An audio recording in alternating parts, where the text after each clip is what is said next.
Welcome to CoreLogic's housing market update for June 2023. Our national measure of home values recorded a third consecutive rise last month, with the pace of growth accelerating sharply to 1.2%. After finding a floor in February, home values nationally have increased by 2.3% in the 3 months to May, following a 9.2% drop. Sydney continues to lead the recovery trend, posting a 1.8% lift in values over the month. That's the largest monthly gain since September of 2021. Since moving through a trough in January, home values have risen by 4.8%, or by roughly $48,000 in dollar terms. Brisbane and Perth were the only other capital cities to record a monthly gain of more than 1%. However, the rise in values through May was broad-based, with the rate of growth accelerating across every capital city. The positive trend is a symptom of persistently low levels of available housing supply running up against rising housing demand.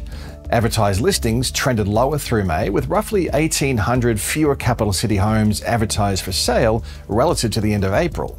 Inventory levels are 15% lower than they were at the same time last year and 24% below the previous 5-year average for this time of the year. With such a short supply of available housing stock, buyers are becoming more competitive, and there looks to be an element of FOMO creeping back into the market.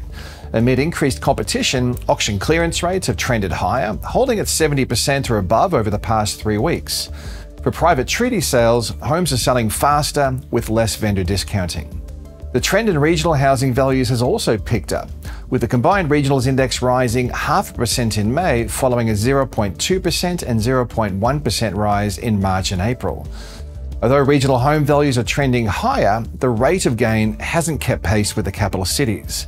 Over the past 3 months, growth in the combined capitals index was more than triple that of the combined regionals, at 2.8% and 0.8% respectively.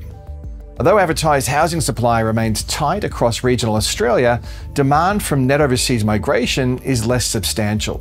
Historically, regional Australia accounts for around 15% of Australia's net overseas migration.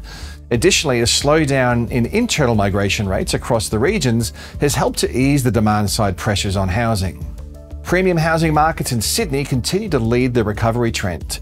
After recording a larger drop in values, Sydney's most expensive quarter of the market stands out with the highest rate of growth, gaining 5.6% over the past 3 months, compared with a 2.6% rise in the more affordable lower quartile values. Interestingly, buyers targeting the premium sector of the market are still buying at well below peak prices.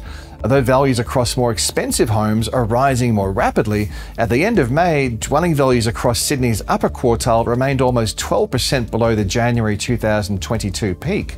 That's the equivalent to a saving of around $213,000 from the cyclical high. The same can be said for other housing markets. In fact, despite the recent gains, most capital city markets are still recording housing values that are well below recent peaks.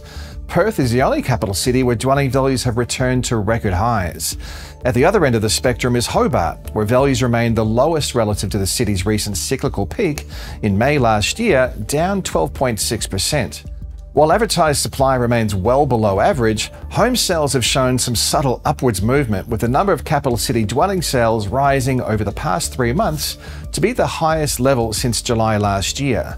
While capital city home sales are well below the recent highs recorded in late 2021, they are roughly in line with the previous 5-year average, with the number of home sales outstripping new listings in the past 3 months.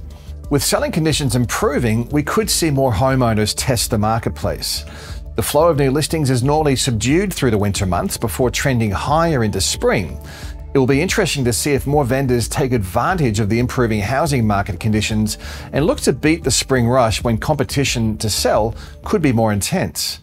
Following an 11% drop in values from a peak in June last year, Brisbane's housing market has now recorded 3 consecutive monthly rises in value. The latest 1.4% lift in values through May takes the recovery trend 1.8 percentage points higher since finding a floor in February.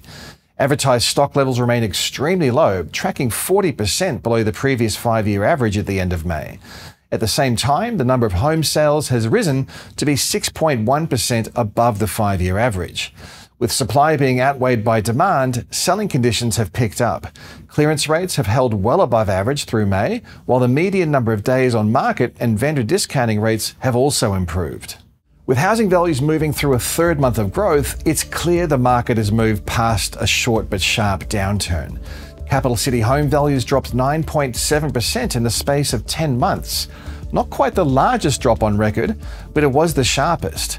Since finding a floor in February, capital city home values are up 2.8%, but still 7.1% below their peak in April 2022. The recovery trend is looking increasingly entrenched based on the past 3 months. However, the outlook for housing remains highly uncertain, given the possibility of further rate hikes, the potential for higher levels of mortgage stress, and persistently low levels of consumer sentiment. The upwards momentum in housing prices may induce a renewed wealth effect. If households are feeling wealthier, they could be inclined to spend more, which is an upside risk for inflation. While trends in housing markets fall well outside of the Reserve Bank's mandate, is highlighted by the Reserve Bank last month, rising asset prices need to be considered with respect to inflation. This trend towards higher housing values could be a factor placing upwards pressure on interest rate decisions. If interest rates do rise further, it remains uncertain if this would be enough to reverse the positive trend in housing values. While higher interest rates might quell some of the demand-side pressures as borrowing capacity and sentiment reduce further, demand from record levels of net overseas migration will remain. With rental vacancy rates remaining close to record lows and listing numbers well below average, it's hard to see where this additional housing demand will reside without a material and immediate supply response. Another risk relates to the potential for increased mortgage stress. The coming months will see a sharp rise in the number of fixed-rate home loans reaching term. As more borrowers refinance, we should get a better understanding of how well borrowers are placed to service their debt at a substantially higher interest rate. Helping to offset these risks are tight labour market conditions and a healthy level of household savings accrued. With labour markets expected to remain tight, the risk of distressed selling should be contained. Despite rising to 3.7% in April, unemployment continues to track around generational lows, well below the pre-COVID decade average of 5.5%. Public and private sector forecasts have the unemployment rate rising, but remaining well below the decade average benchmark. The outlook for housing markets largely rests with the trajectory of interest rates. Economists are divided on the cash rate outlook, highlighting the sheer uncertainty about whether we have moved through a peak in the cash rate cycle or not.